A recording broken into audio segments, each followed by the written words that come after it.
l'horreur d'un chasseur d'âmes, l'homme qui voulait emprisonner les âmes. Imaginez-vous au cœur de l'Angleterre du XVIIe siècle, où la peur du diable s'infiltre dans chaque maison, chaque prière, chaque regard furtif. Dans ce climat de terreur, un homme émerge des ombres, Matthew Hopkins, un avocat raté, devenu le Witchfinder General, un chasseur de sorcières dont l'obsession dépasse l'entendement. Saviez-vous qu'il croyait pouvoir enfermer les âmes des sorcières pour l'éternité en plantant des arbres sur leurs tombes? Cette pratique, aussi étrange qu'effrayante, est le point de départ d'une histoire qui vous glacera le sang. Appuyez sur like, abonnez-vous et laissez un commentaire pour partager vos pensées sur ce récit terrifiant. En 1744, l'Angleterre est déchirée par la guerre civile. Les villages, déjà accablés par la famine et les conflits, sont rongés par une peur plus insidieuse, celle des sorcières, ces femmes accusées de pactiser avec le diable. C'est dans ce chaos que Matthew Hopkins, un homme d'une trentaine d'années, originaire de Manningtree, dans l'Essex, trouve sa vocation. Mais il ne se contente pas de traquer les vivants. Hopkins est convaincu que les sorcières, même après leur mort, peuvent libérer des esprits maléfiques qui hantent les vivants. Pour empêcher cela, il s'inspire d'une tradition folklorique ancienne, presque oubliée. Planter des arbres, frênes, chênes ou aubépines sur les tombes des suicidés ou des sorcières exécutées. Cette pratique, mentionnée dans des récits oraux, transmis dans les campagnes anglaises, repose sur une croyance païenne. Les arbres, enracinés dans la terre, agissent comme des geôliers spirituels, emprisonnant les âmes pour l'éternité. Hopkins n'est pas un homme ordinaire. Son apparence seule inspire la crainte. Un visage émacié, des yeux perçants qui semblent lire dans les âmes, une voix monocorde qui glace le sang. Les archives locales, conservées à la bibliothèque de Colchester, décrivent un homme qui prétendait avoir vu le diable en personne lors d'une nuit sans lune. Cette rencontre, qu'elle soit réelle ou fruit de son imagination, forge son obsession. Il passe des heures à étudier des grimoires médiévaux, des textes poussiéreux remplis de symboles ésotériques, cherchant des rituels pour lier les âmes. Ces recherches, bien que peu documentées, sont confirmées par des fragments de correspondance découverts dans les archives d'Ipswich, où Hopkins mentionne des protections contre les esprits errants.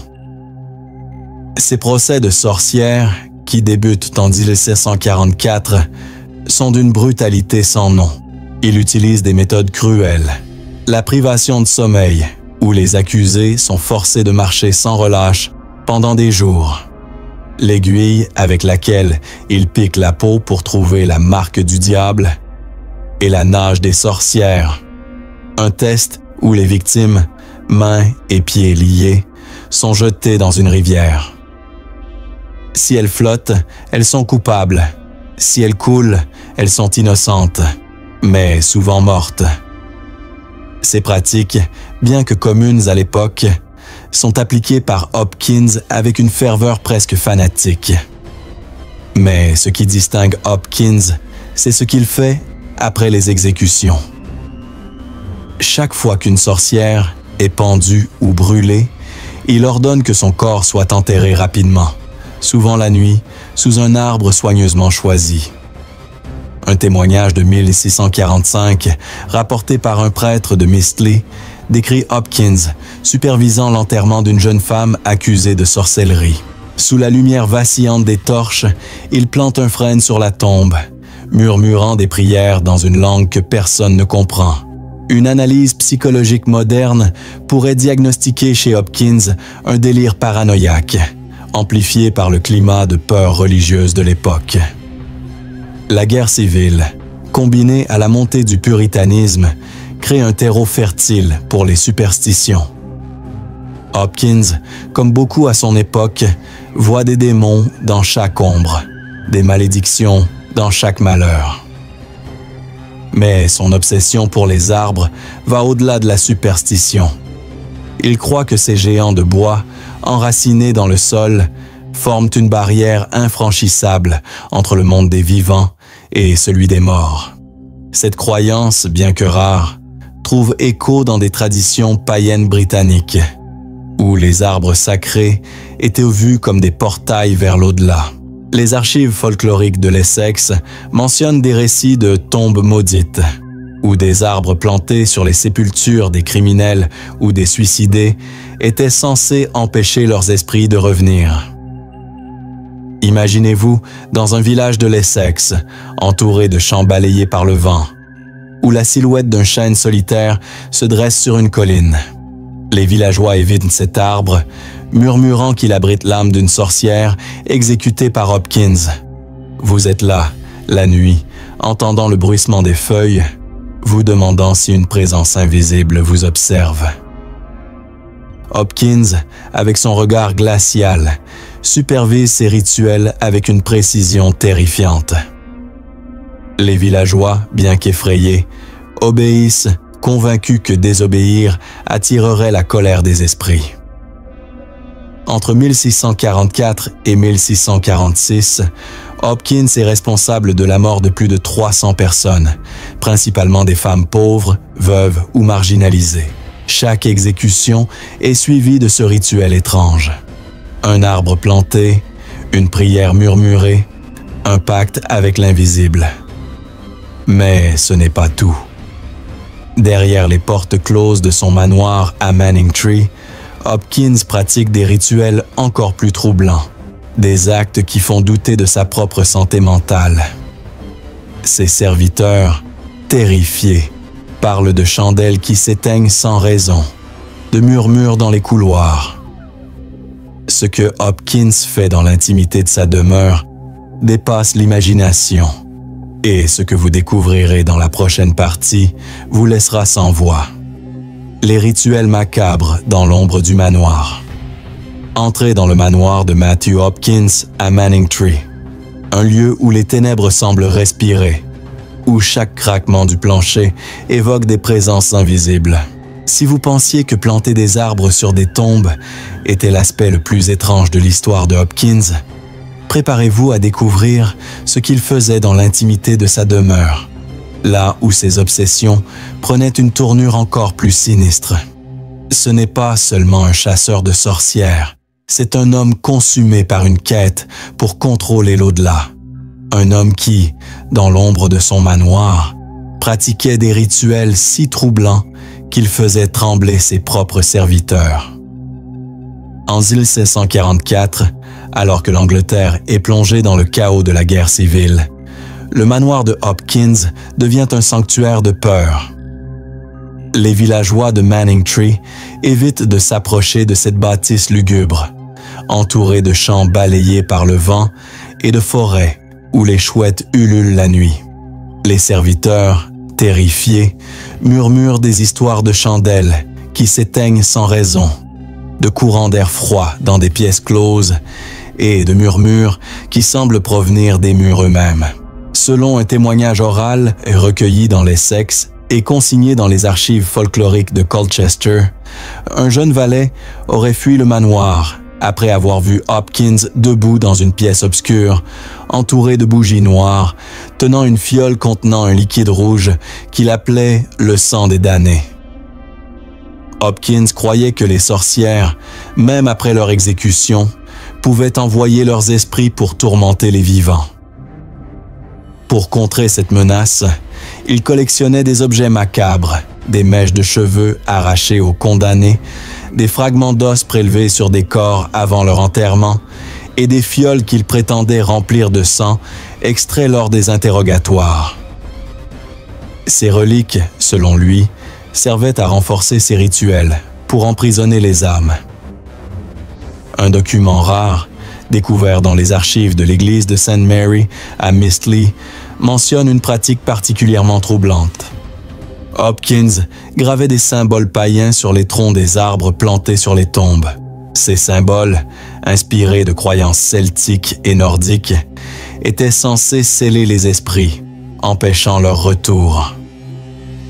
Les inscriptions, souvent des spirales ou des runes simplifiées, étaient accompagnées de prières murmurées dans une langue que personne ne comprenait, un mélange de latin et de dialectes locaux. Dans une pièce secrète de son manoir, verrouillée à double tour, Hopkins passait des heures à préparer ses rituels.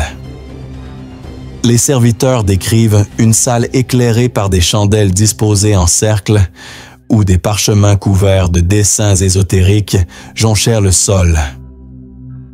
Un journal partiellement brûlé, retrouvé à Ipswich en 1650, contient des notes de Hopkins décrivant ses protections contre les esprits errants. Il y mentionne une croyance selon laquelle le sang versé au pied d'un arbre sacré, frêne, chêne ou aubépine, renforçait le pouvoir de l'arbre pour emprisonner une âme. Ces pratiques, bien que considérées comme hérétiques par l'Église, étaient tolérées dans le climat de panique religieuse de l'époque, où la peur du diable surpassait tout.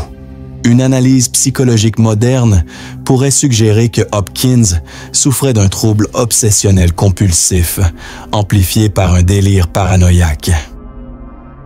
Sa fixation sur les rituels reflète un besoin pathologique de contrôle, une tentative de structurer un monde qu'il percevait comme chaotique et menaçant. Les neuroscientifiques d'aujourd'hui pourraient voir dans ses visions, il affirmait voir des démons dans ses rêves, des signes d'hallucination causés par le stress ou une maladie mentale non diagnostiquée. Pourtant, à l'époque, ces actes étaient aperçus comme ceux d'un homme investi d'une mission divine. Les villageois, bien qu'effrayés, le respectaient, croyant qu'il protégeait leurs âmes des griffes du diable. Mais ces rituels avaient un coût. Les serviteurs rapportent que Hopkins devenait de plus en plus erratique, passant des nuits entières dans sa pièce secrète, refusant de manger ou de dormir. Certains affirmaient l'avoir vu parler seul, comme s'il conversait avec des entités invisibles. Une rumeur locale, consignée dans un pamphlet de 1646, prétend qu'il avait fait un pacte avec une force obscure pour obtenir le pouvoir de lier les âmes. Bien que probablement exagérée, cette rumeur reflète la peur qu'il inspirait, même parmi ceux qui le servaient. Les villageois de Manningtree évitaient de croiser son regard, convaincus que ses yeux pouvaient voir à travers l'âme.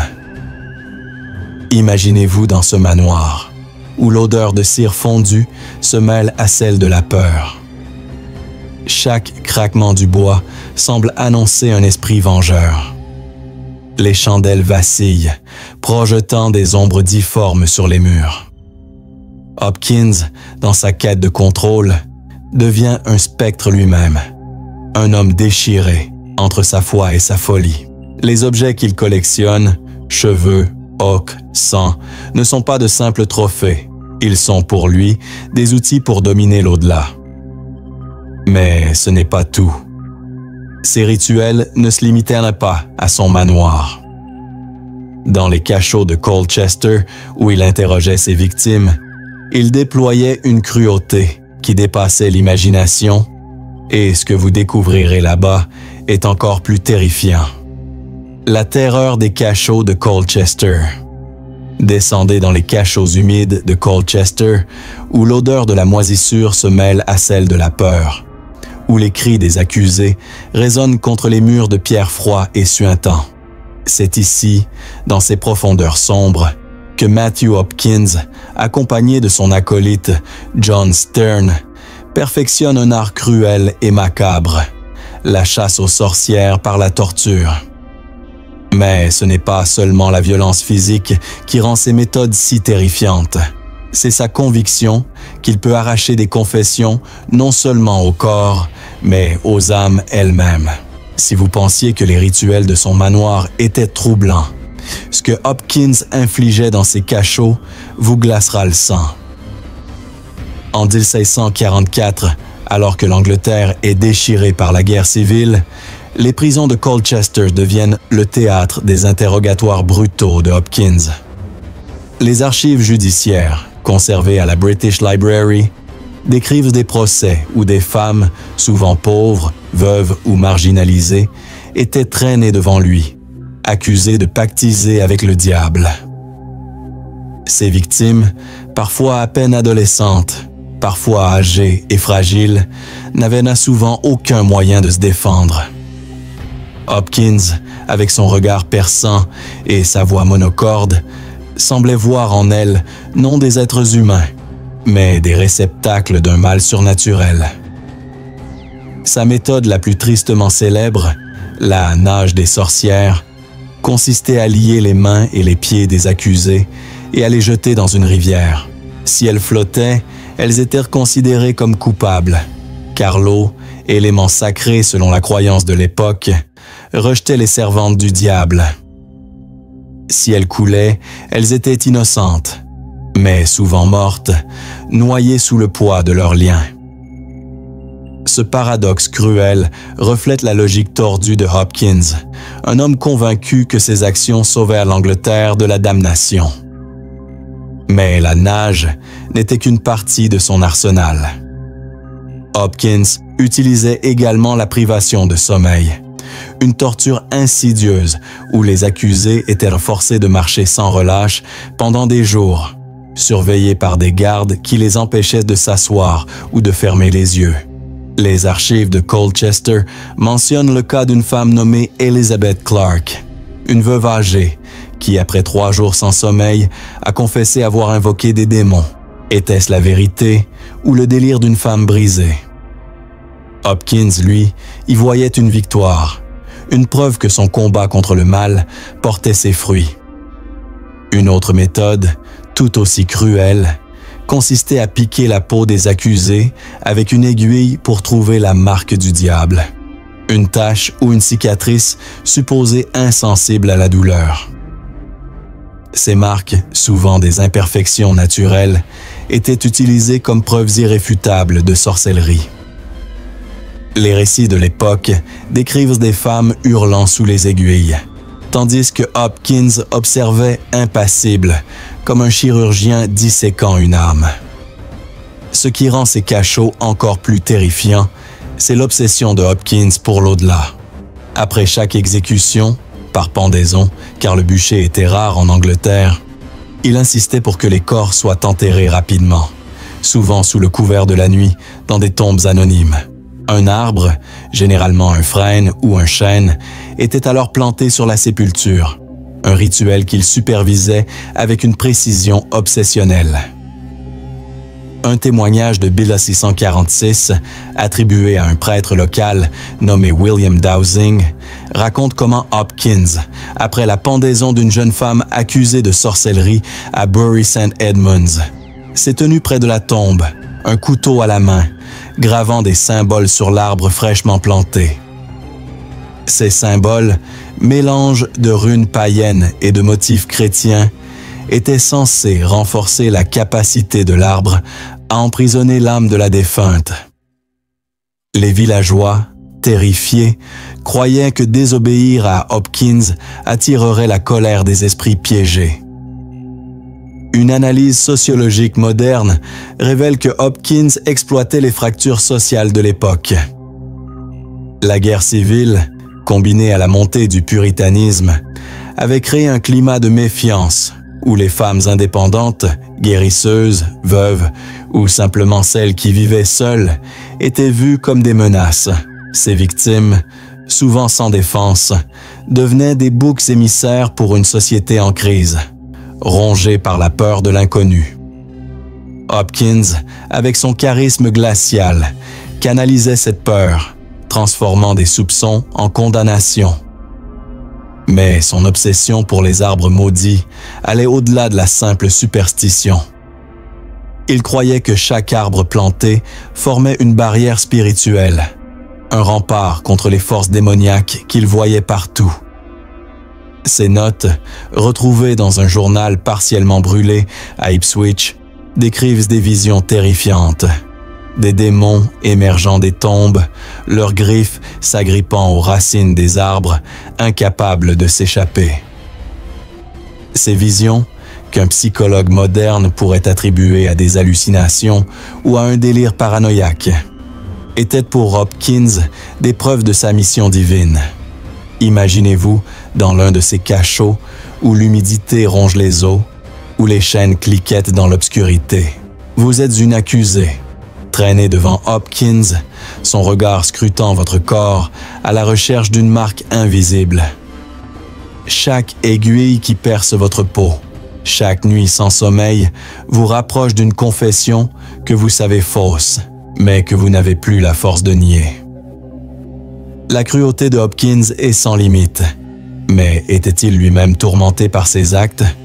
Était-il un monstre ou un homme convaincu de sauver des âmes? Ce que vous découvrirez ensuite sur les alliances troubles qu'il nouait dans l'ombre est encore plus troublant. Les alliances avec les ombres. Si vous pensiez que la cruauté de Matthew Hopkins dans les cachots de Colchester représentait le summum de son horreur, attendez de découvrir les alliances troubles qu'il nouait dans l'ombre. Hopkins ne chassait pas seul. Il s'entourait d'un réseau de figures aussi inquiétantes que lui. Informateurs véreux, prêtres fanatiques et, plus troublant encore, des accusés qui, pour sauver leur vie, devenaient ses complices. Mais ce qui glace véritablement le sang, c'est son lien supposé avec des sorcières repenties, des femmes qu'il utilisait pour approfondir ses connaissances occultes, renforçant son obsession pour emprisonner les âmes à travers des arbres maudits. Ces alliances, mêlant superstition et trahison, révèlent un homme qui, dans sa quête de contrôle, marchait sur une ligne dangereusement fine entre chasseurs et proie. En 1645, au plus fort de sa campagne de terreur, Hopkins opère dans un climat de méfiance généralisée. L'Angleterre, déchirée par la guerre civile, est un terrain fertile pour la paranoïa.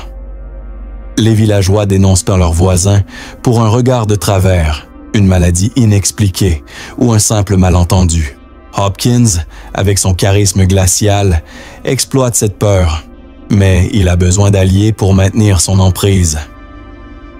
Les archives de Bury St. Edmunds mentionnent une femme nommée Mary Phillips, une prétendue sorcière qui, selon un document rare, daté de 1646, aurait échappé à la potence en échange d'informations sur des rituels païens. Phillips, une guérisseuse connue pour ses herbes et ses potions, aurait enseigné à Hopkins des pratiques pour lier les âmes à des objets naturels, en particulier les arbres. Ces rituels, mélange de folklore celtique et de superstitions chrétiennes, impliquèrent des offrandes de sang versées au pied des arbres plantés sur les tombes, accompagnées d'incantations dans une langue oubliée. Ce pacte avec Phillips est particulièrement troublant. Selon le témoignage d'un fermier local, consigné dans les archives folkloriques de l'Essex, Hopkins rencontrait Phillips dans une grange abandonnée, loin des regards indiscrets. Là, sous la lumière vacillante d'une lanterne, elle lui aurait révélé des secrets sur la manière de renforcer le pouvoir des arbres pour emprisonner les esprits. Un rituel décrit impliquait de graver des symboles spiralés sur l'écorce, puis de verser du sang, parfois animal, parfois humain, dans la terre autour des racines. Hopkins croyait que ce sang, chargé d'une énergie vitale, scellait l'âme de la défunte, l'empêchant de revenir hanter les vivants. Ces pratiques, bien que considérées comme hérétiques par l'Église, étaient tolérées dans le chaos de l'époque, où la peur du diable éclipsait toute rationalité. Mais ces alliances avaient un prix. Les villageois, déjà terrifiés par Hopkins, commençaient à murmurer qu'il était lui-même sous l'emprise du diable. Un pamphlet de 1646, retrouvé à Ipswich, rapporte une rumeur selon laquelle Hopkins aurait été vu errant dans les bois la nuit, parlant seul comme s'il conversait avec des entités invisibles. Certains affirmaient que ses complices, comme Phillips, n'étaient pas de simples informateurs, mais des sorcières qui manipulaient Hopkins pour leurs propres fins. Une analyse psychologique moderne pourrait suggérer que ces alliances reflétaient une dissociation dans l'esprit de Hopkins, un homme déchiré entre sa mission autoproclamée et la culpabilité croissante de ses actes. Ces notes, fragmentaires mais conservées dans un journal à Colchester, décrivent des visions de démons, l'observant depuis les arbres, leurs yeux brillant dans l'obscurité. Était-ce la culpabilité, la paranoïa ou quelque chose de plus sinistre? Hopkins ne se contentait pas de collaborer avec des sorcières repenties. Il s'entourait également de prêtres fanatiques, comme le révérend John Lowes, un homme qui, ironiquement, fut plus tard accusé de sorcellerie par Hopkins lui-même. Lowes, avant sa chute, aurait aidé Hopkins à identifier des signes de possession dans les villages de l'Essex. Les archives judiciaires mentionnent des réunions secrètes dans des églises désaffectées, où Hopkins et ses alliés discutaient de moyens d'identifier les sorcières, rêves prophétiques, marques sur la peau, ou même le comportement des animaux. Ces réunions, souvent tenues à minuit, renforçaient l'aura de mystère autour de Hopkins, le faisant apparaître comme un homme en communion avec des forces surnaturelles. Imaginez-vous dans un village de l'Essex, où chaque ombre semble suspecte, où le bruissement des feuilles dans les arbres évoque des murmures d'âmes emprisonnées. Vous entendez parler de ces réunions secrètes, de cet homme qui, sous prétexte de sauver des âmes, s'allie avec des figures qu'il devrait condamner. Les villageois, terrifiés, évitent de croiser le chemin de Hopkins, mais ils ne peuvent échapper à son influence. Ses complices, qu'ils soient prêtres, informateurs ou sorcières repenties, forment un réseau qui étend sa terreur à travers l'Angleterre rurale. Mais ce réseau, fragile et fondé sur la peur, commence à se fissurer. Les alliés de Hopkins, eux-mêmes rongés par la culpabilité ou la méfiance, deviennent des menaces potentielles. Et si l'un d'eux décidait de se retourner contre lui? Une analyse sociologique moderne montre que Hopkins exploitait les tensions sociales de l'époque. La peur des femmes indépendantes, la méfiance envers les étrangers et la montée du puritanisme. Ces alliances, bien que stratégiques, révélaient un homme de plus en plus isolé, craint même par ceux qui le servaient. Les récits oraux de l'Essex décrivent des nuits où des feux étranges brûlaient dans les bois près de Manningtree, alimentant les rumeurs d'un pacte démoniaque. Était-il un chasseur ou un homme manipulé par ses propres terreurs? Ce que vous découvrirez ensuite sur la paranoïa qui consumait Hopkins est encore plus troublant. La paranoïa d'un homme possédé. À mesure que sa campagne de terreur s'intensifiait, Matthew Hopkins, le Witchfinder General, sombrait dans une paranoïa dévorante. Un abîme où chaque ombre semblait abriter un démon, chaque murmure un complot. Si ces alliances troubles avec des sorcières repenties et des prêtres fanatiques révélaient un homme marchant sur une ligne dangereuse, ce qui se passait dans son esprit était encore plus terrifiant. Hopkins, autrefois craint comme un chasseur implacable, devenait sa propre proie, tourmenté par les âmes qu'il prétendait emprisonner dans des arbres maudits. Cette descente dans la folie, alimentée par la peur et la culpabilité, transforme un homme en un spectre vivant, errant dans un monde qu'il avait lui-même rendu cauchemardesque. En 1746, au sommet de sa puissance, Hopkins avait déjà condamné des centaines de femmes à la mort, leurs tombes marquées par des arbres plantés pour sceller leurs âmes. Mais cette quête obsessionnelle pour contrôler l'au-delà commençait à se retourner contre lui.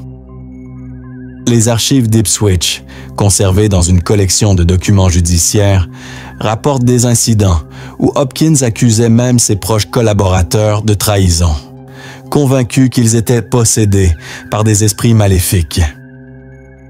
Un témoignage, attribué à un marchand local nommé Thomas Briggs, décrit une scène troublante.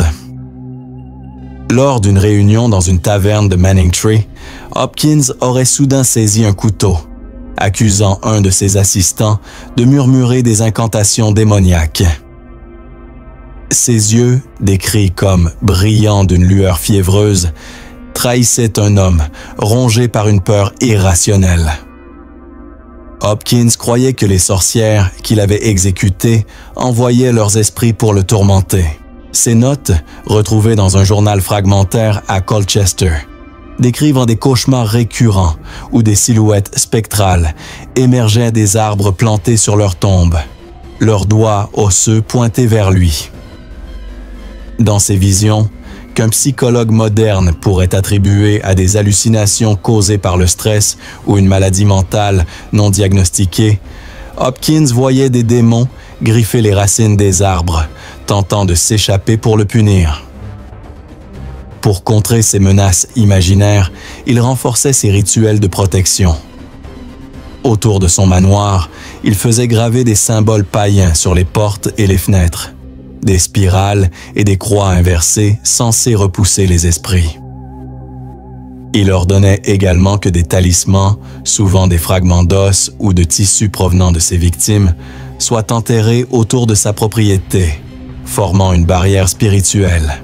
Une analyse psychologique moderne suggère que Hopkins souffrait d'un trouble délirant, exacerbé par le climat de peur religieuse de l'époque.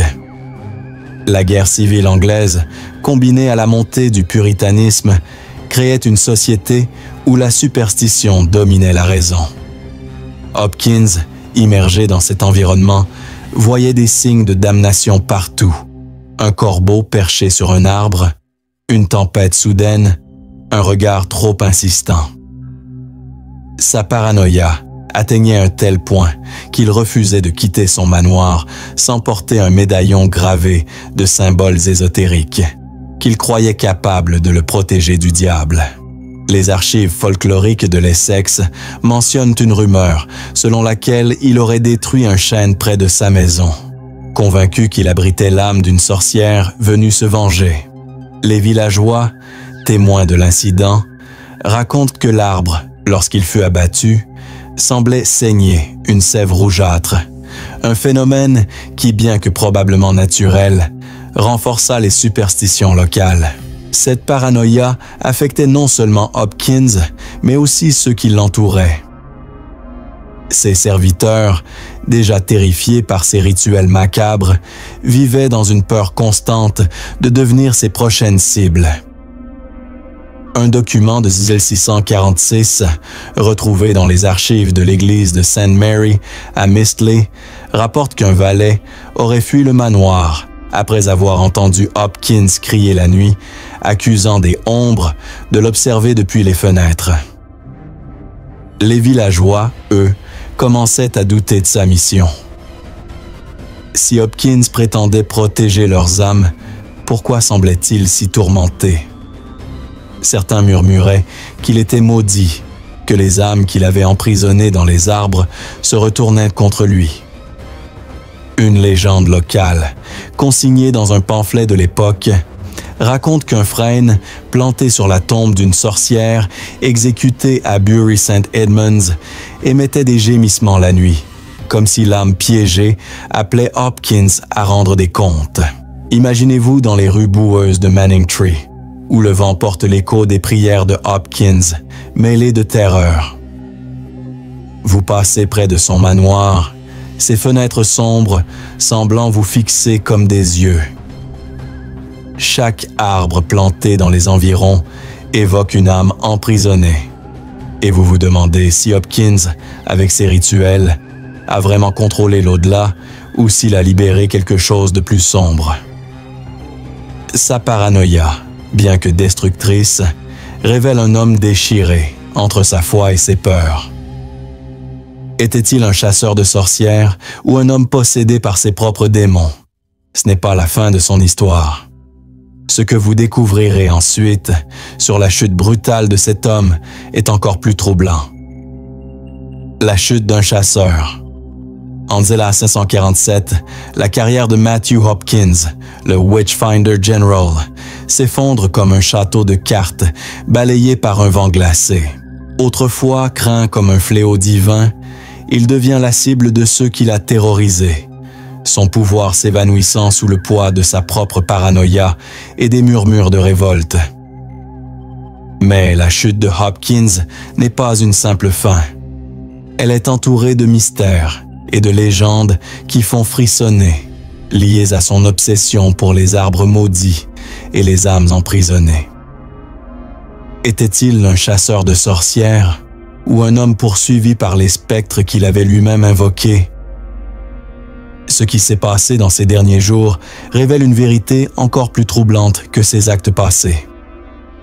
À l'apogée de sa campagne, entre 1644 et 1646, Hopkins avait condamné plus de 300 personnes, principalement des femmes, à la mort par pendaison.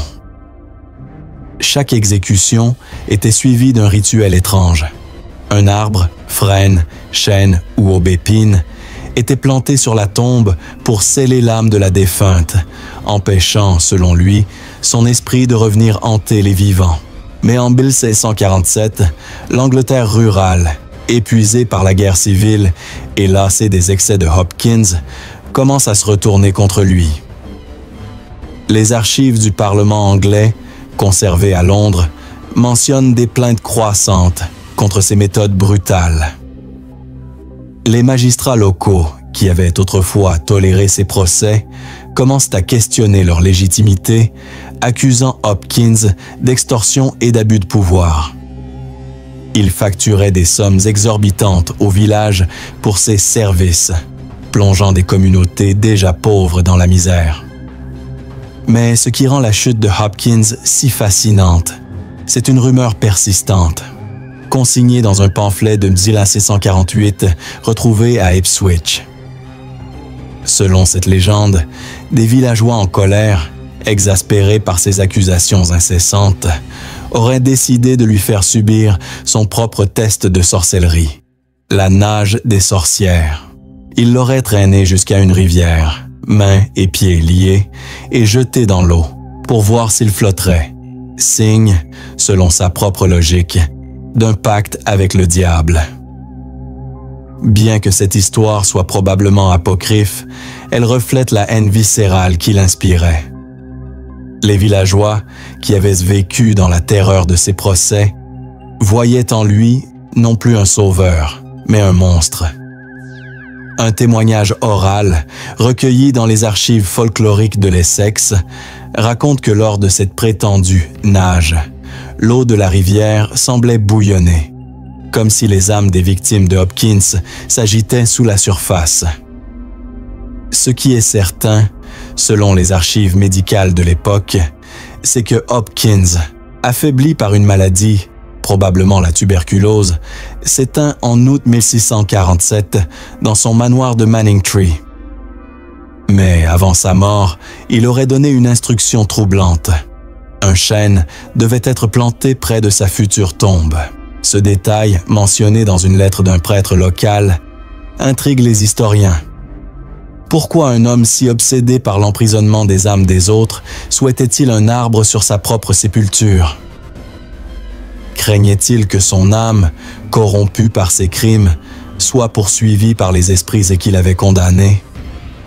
Ces dernières notes, retrouvées dans un journal fragmentaire à Colchester, sont fiévreuses et incohérentes. Il y décrit des visions de démons l'attendant dans l'au-delà, leurs griffes tendues vers lui, leurs voix murmurant à travers les branches des arbres qu'il avait fait planter. Une analyse psychologique moderne pourrait interpréter ces visions comme des manifestations de culpabilité, un esprit brisé par le poids de ses actes. La tuberculose qui rongeait son corps aurait exacerbé ses délires, le plongeant dans une terreur constante. Les villageois, eux, croyaient que l'âme de Hopkins était trop sombre pour être contenue, même par un arbre, Certains refusaient de s'approcher de sa tombe, située dans un coin isolé près de Mistley, convaincus que le chêne qu'il avait demandé murmurait la nuit.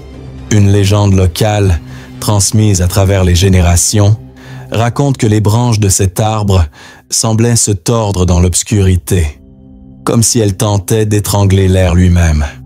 Les archives de l'église de St. Mary à Mistley mentionnent un incident où un fermier ayant tenté de couper une branche de cet arbre aurait été pris de convulsions, affirmant avoir vu une ombre sortir du tronc. Bien que ces récits soient probablement exagérés, ils témoignent de l'aura de peur que Hopkins laissait derrière lui. Une analyse sociologique moderne suggère que la chute de Hopkins était inévitable. En exploitant les peurs d'une société en crise, il avait créé un monstre plus grand que lui, la terreur collective. Les villages qu'il avait purifiés étaient désormais hantés par la méfiance et la culpabilité. Les familles des victimes, brisées par la perte, voyaient en Hopkins non un héros, mais un bourreau. Sa mort, bien qu'attribuée à une maladie, fut perçue par beaucoup comme une punition divine. Pourtant, même dans ses derniers instants, Hopkins restait fidèle à ses croyances. Ses notes mentionnent un rituel final, une prière païenne qu'il aurait murmurée sur son lit de mort, demandant à être lié à la terre pour éviter le jugement de l'au-delà. Imaginez-vous près de cette tombe, sous un ciel gris d'août, où un chêne solitaire se dresse, ses racines s'enfonçant dans un sol maudit. Le vent porte des murmures, comme si les âmes emprisonnées par Hopkins criaient encore. Sa mort aurait dû mettre fin à sa terreur, mais son héritage continue de projeter une ombre sinistre. Ce que vous découvrirez ensuite sur les arbres maudits qui ont survécu à Hopkins est encore plus troublant. L'héritage des arbres maudits. La mort de Matthew Hopkins en 1647 aurait dû clore son règne de terreur. Mais son ombre persiste, tel un brouillard glacé s'accrochant au village de l'Essex. Les arbres qu'il a fait planter sur les tombes des sorcières exécutées, frênes, chênes, aubépines, sont devenus des symboles d'horreur, des gardiens silencieux d'âmes emprisonnées. Ces arbres maudits, comme les appellent les habitants, continuent de hanter l'Angleterre rurale, alimentant des légendes qui font frissonner des générations après sa disparition. Mais l'héritage de Hopkins va au-delà des superstitions. Il a transformé la peur en une force durable, laissant derrière lui un paysage marqué par la terreur et la méfiance. Si vous pensiez que sa mort mettait fin à son histoire, attendez de découvrir ce que ces arbres murmurent encore dans les nuits sans lune. Dans les villages de Manningtree, Bury St. Edmunds et Mistley, les arbres plantés par Hopkins sont évités comme la peste. Les habitants, même des décennies après sa mort, refusent de s'approcher de ces sépultures, convaincus que les âmes des sorcières y sont toujours emprisonnées. Une légende locale, consignée dans les archives folkloriques de l'Essex en 1702, raconte l'histoire d'un chêne à Mistley, planté sur la tombe d'une femme exécutée en 1645. En 1820, lorsqu'un fermier tenta de l'abattre pour récupérer le bois, l'arbre aurait saigné une sève rougeâtre, provoquant la panique dans le village. Bien que ce phénomène puisse être expliqué par une infection fongique, il renforça la croyance que les arbres de Hopkins étaient plus que de simples végétaux. Ils étaient des cages pour des esprits vengeurs.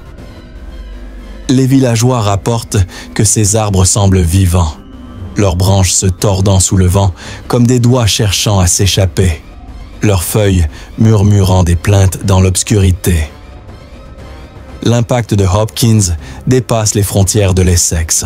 Ses méthodes, décrites dans son ouvrage The Discovery of Witches, 1647, ont influencé les chasses aux sorcières en Nouvelle-Angleterre, notamment les tristement célèbres procès de Salem en 1692. Une analyse sociologique moderne montre que Hopkins a exploité les fractures d'une société en crise, transformant la peur du diable en une arme de contrôle social. Les femmes qu'il ciblait, souvent pauvres, veuves ou guérisseuses, étaient des boucs émissaires parfaits pour une époque rongée par la guerre civile et le puritanisme. Mais son héritage ne se limite pas à la destruction de vie. Les arbres qu'il a laissés derrière lui sont devenus des symboles culturels, des rappels tangibles de sa cruauté et de sa croyance en l'emprisonnement des âmes.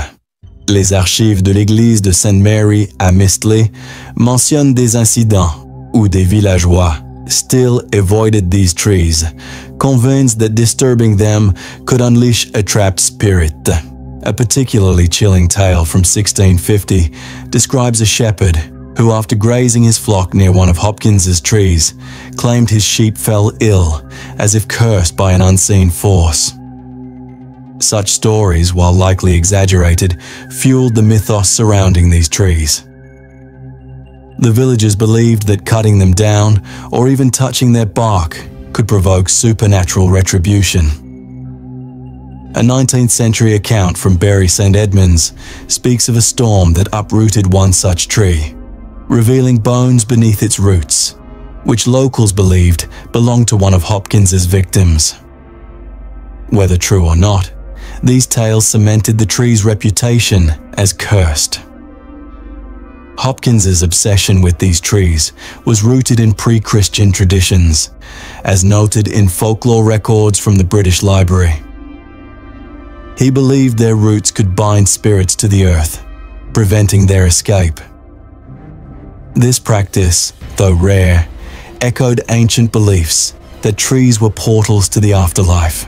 Hopkins's notes, partially preserved in a Colchester archive, reveal his fear that the souls he condemned might seek vengeance. He wrote of dreams where spectral figures clawed at the roots, their whispers haunting his sleep. A modern psychological analysis might suggest these visions stem from guilt or a delusional disorder, exacerbated by his relentless pursuit of witches. His rituals, blending pagan and Christian elements, were a desperate attempt to impose order on a world he saw as teeming with malevolent forces.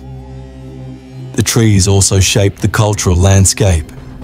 In some villages, they became sites of pilgrimage for those seeking to appease restless spirits, with offerings of flowers or coins left at their bases. A 1720 record from Ipswich describes villagers tying ribbons to a cursed tree, believing it would placate the soul within. Even today, some of these trees stand, their gnarled branches a testament to Hopkins's legacy. Birdwatchers in the Essex countryside note that birds avoid nesting in these trees, and locals claim the air around them feels heavier, as if burdened by unseen presences. Imagine standing beneath one of these trees, its shadow stretching across the earth like a warning. The wind rustles its leaves, and you wonder if the souls Hopkins sought to trap are still there, their whispers carried on the breeze. His legacy is not just in the lives he destroyed, but in the fear he sowed, a fear that lingers in the roots of these cursed trees. But the final revelation about Hopkins's own fears, hidden in his last writings, will shock you even more. La vérité cachée dans les ombres. Si l'héritage des arbres maudits de Matthew Hopkins continue d'hanter les villages de l'Essex, c'est dans ces dernières révélations, découvertes des siècles après sa mort, que réside la vérité la plus troublante de son histoire. Le Witchfinder General, cet homme qui a semé la terreur en prétendant sauver des âmes, cachait un secret si sombre qu'il remet en question tout ce que nous pensions savoir de lui.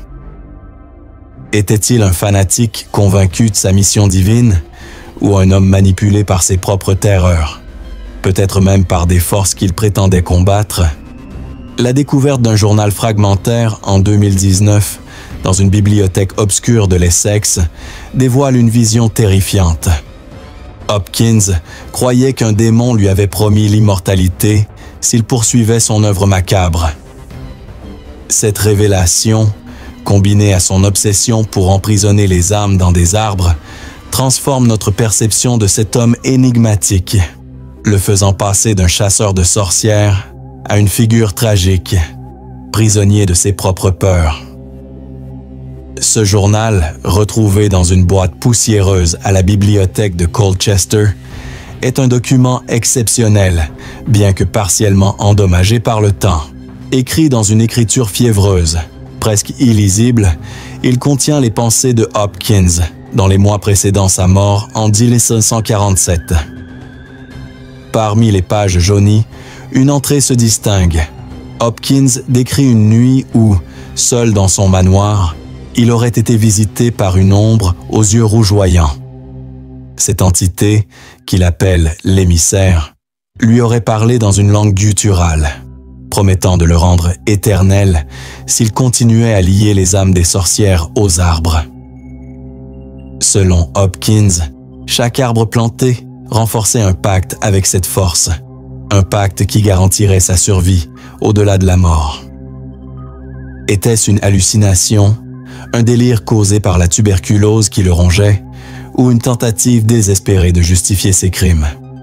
Une analyse psychologique moderne pourrait interpréter cette vision comme un symptôme de schizophrénie ou d'un trouble délirant, exacerbé par la culpabilité et la peur de l'au-delà. Mais à l'époque, Hopkins y voyait une vérité absolue, une mission qui transcendait la vie terrestre. Cette croyance en un pacte démoniaque éclaire son obsession pour les arbres maudits. Chaque frêne, chêne ou aubépine planté sur une tombe n'était pas seulement un rituel pour emprisonner les âmes. C'était pour Hopkins une offrande à une entité qu'il craignait et vénérait à la fois. Les archives folkloriques de l'Essex mentionnent des récits de villageois ayant vu Hopkins, dans ces derniers mois, errer près des tombes, murmurant des prières païennes et versant du sang au pied des arbres. Un témoignage de 1647, attribué à un fermier de Mistley, raconte comment Hopkins, affaibli et tremblant, aurait creusé un trou près d'un chêne planté sur une tombe, y enfouissant une fiole contenant un liquide sombre. Les villageois croyaient qu'il s'agissait de son propre sang, un sacrifice pour apaiser l'émissaire qu'il décrivit dans son journal. Mais ce secret n'est pas seulement une question de croyance surnaturelle. Il révèle un homme déchiré par la contradiction. Hopkins, qui se présentait comme un serviteur de Dieu, vivait dans la terreur de l'enfer. Ses notes décrivent des nuits où il se réveillait en sueur, convaincu que les âmes qu'il avait emprisonnées s'échappèrent des arbres pour le poursuivre. Une analyse sociologique moderne suggère que cette peur était le reflet d'une société en crise, où la frontière entre le divin et le démoniaque était floue. La guerre civile anglaise, combinée à la montée du puritanisme, avait créé un climat où même les plus pieux craignaient d'être damnés. Hopkins, en s'attaquant aux sorcières, projetait peut-être ses propres angoisses sur ses victimes, cherchant à contrôler ce qu'il redoutait le plus, le jugement de l'au-delà. L'ironie tragique de l'histoire de Hopkins réside dans son propre arbre. Avant sa mort, il avait ordonné qu'un chêne soit planté près de sa tombe, un acte qui intrigue les historiens. Était-ce une tentative de sceller sa propre âme, de peur qu'elle soit jugée pour ses crimes? Les villageois de Mistley, selon un document de l'église locale, évitaient ce chêne, convaincus qu'il abritait l'esprit tourmenté de Hopkins lui-même. Une légende raconte que par les nuits de pleine lune, les branches de cet arbre semblaient se tordre, comme si elles cherchaient à s'arracher du sol. En 1850, lorsqu'un orage déracina cet arbre, les habitants rapportèrent avoir trouvé des ossements humains sous ses racines, bien que personne ne puisse confirmer s'ils appartenaient à Hopkins ou à une de ses victimes. Aujourd'hui, l'histoire de Hopkins reste un avertissement sur les dangers de la peur et du fanatisme. Ces arbres maudits, dont certains subsistent encore dans l'Essex, sont des reliques d'une époque où la superstition dominait la raison. Les historiens débattent, était-il un monstre ou une victime de son temps? Ces rituels, mélange de folklore païen et de zèle religieux, continuent de fasciner, tout comme les questions qu'ils soulèvent sur la nature humaine. Pourquoi un homme si terrifié par le diable semblait-il si proche de lui? Son journal, avec sa vision de l'émissaire, suggère qu'il était peut-être plus prisonnier que chasseur, enchaîné à ses propres terreurs. Imaginez-vous dans un champ isolé de l'Essex, face à un chêne solitaire, ses branches noueuses s'étendant comme des doigts griffus. Le vent murmure, et vous vous demandez si l'âme de Hopkins ou celle de ses victimes est toujours là, piégée dans les racines. Cette histoire, mêlant horreur, mystère et tragédie, est un rappel que la peur peut transformer un homme en monstre.